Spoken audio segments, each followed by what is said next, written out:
नमस्कार मित्रांनो, ज्यावेळेस नवी गाडी घेताय किंवा जुनी गाडी घेताय त्यावेळेस तुम्हाला मॅन्युअल घ्यायला पाहिजे की ऑटोमॅटिक घ्यायला पाहिजे. बऱ्याच जणांचा फोन येतो किंवा बऱ्याच जणांचा प्रश्न असतो की मॅन्युअल घेतली पाहिजे की ऑटोमॅटिक. मॅन्युअलमध्ये काय फायदे आहेत, काय तोटा आहेत, ऑटोमॅटिकमध्ये काय फायदे आहेत, काय तोटा आहेत, ह्या सगळ्या गोष्टी आपण बघूया. तुम्ही सिटीमध्ये यूज करत असाल तर ऑटोमॅटिक कधी पण चांगली, कारण की मॅन्युअल जर तुम्ही यूज करत असाल सिटीमध्ये तर गिअर चेंजिंग ह्या गोष्टीमुळे ना पाय दुखणं किंवा क्लच हार्ड येणं ह्या सगळ्या गोष्टी होतात. त्यामुळे लक्षात घ्यायचं, सिटीमध्ये यूज असेल तर तुम्ही कधी पण ऑटोमॅटिक घ्यायचे.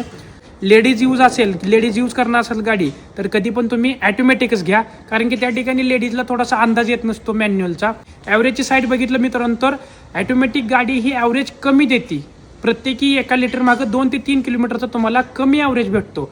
त्याच ठिकाणी जर मॅन्युअल घेतली तुम्ही तर मॅन्युअलला ॲव्हरेज ही जास्त पडतं. प्रत्येकी 1 लिटर मागं 2 ते 3 किलोमीटर जास्त ॲव्हरेज पडतो. मेंटेनन्सच्या साईडने ऑटोमॅटिक गिअर बॉक्स हा जास्त मेंटेनन्स देतो आणि त्याचं जी पार्ट अवेलेबिलिटी आहे ऑटोमॅटिक गाडीचं तीही कमी आहे मित्रांनो. जर तुमच्या गाडीचा मेंटेनन्स निघाला तर महिना 2 महिना गाडी बसून राहते, कारण की त्यातलं मिळणारं चाइल्ड पार्ट आहेत, छोटं पार्ट आहेत, ते पण तुम्हाला इझिली अवेलेबल होत नाहीत. दुसरी गोष्ट म्हणजे ऑटोमॅटिक गाडीचं जे काम करणारं मेकॅनिक आहे, तुम्हाला एक डेडिकेटेड मेकॅनिक असतो की त्या ठिकाणी गेल्यानंतर तुम्हाला चांगलं काम होतं.